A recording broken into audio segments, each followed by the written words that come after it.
mode of ethics for Filipino Marine deck and engine officers serves as a crucial guideline for our maritime industry. It provides a framework for our marine professionals in ensuring the safety of marine environment and crew. Today, we are going to show you a general form of responsibilities to subordinates, which is in Ethical Code of Article 6, Section 1, 2, and 3.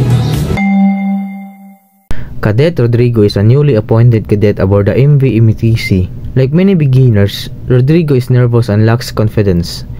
He has heard from other crew members that their captain is very strict when it comes to evaluating their task. Ay, ganito eh. Hey sir, banday-banday kasi mong lihok ba? Kaya katong kapitan sa ka ito. Ha? One day, the captain assigned Rodrigo to fill out the deck logbook. Rodrigo was a bit confused about certain information that needed to be logged, so he decided to approach his fellow cadet Tarugo for help. Hindi ko patabang ni mo aning kuan pag-fill out aning logbook. They both do the logbook, but unfortunately, they inputted so many mistakes.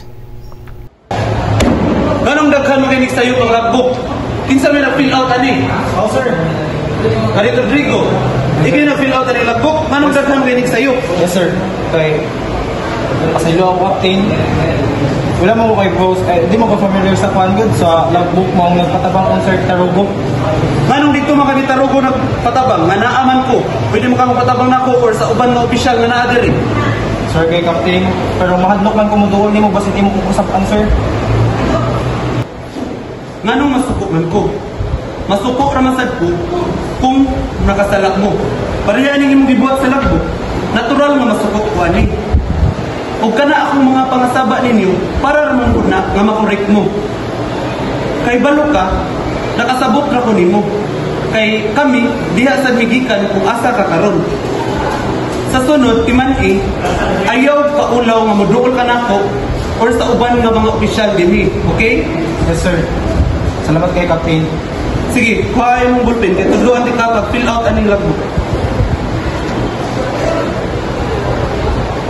So based on what you've seen on the video, it is not because you have a strict officers then you wouldn't come to them. You should ask questions because it is their responsibility to teach us what we don't know on board. The next scene will show integrity and honesty. Oe Sangga is a very mischievous person. One day, he asks his captain to go ashore, but his captain refuses because the discharging of cargo. Morning ka. Oh, ano ito yo? Nangitan ako ni mo, offshore ko na operations gawas ba? Okay ra. Ayaw lang, ayaw lang paghahat kay paspas sa baking diskarga niya mga tarong taon. He asks his comrade to help him.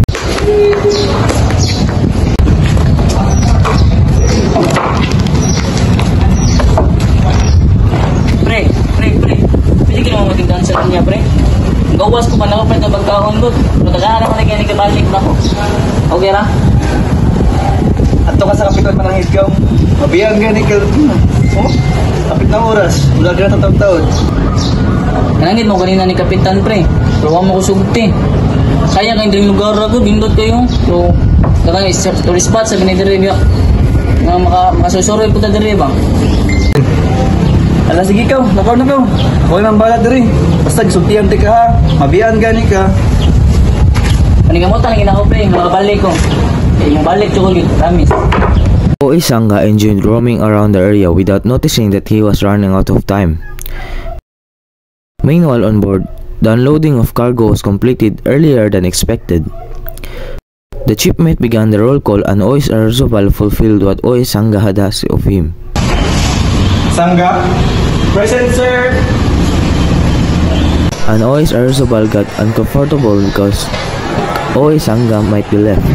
Hala, unsa nang murasa? Patay dito si Sangga. Mularga ng barko.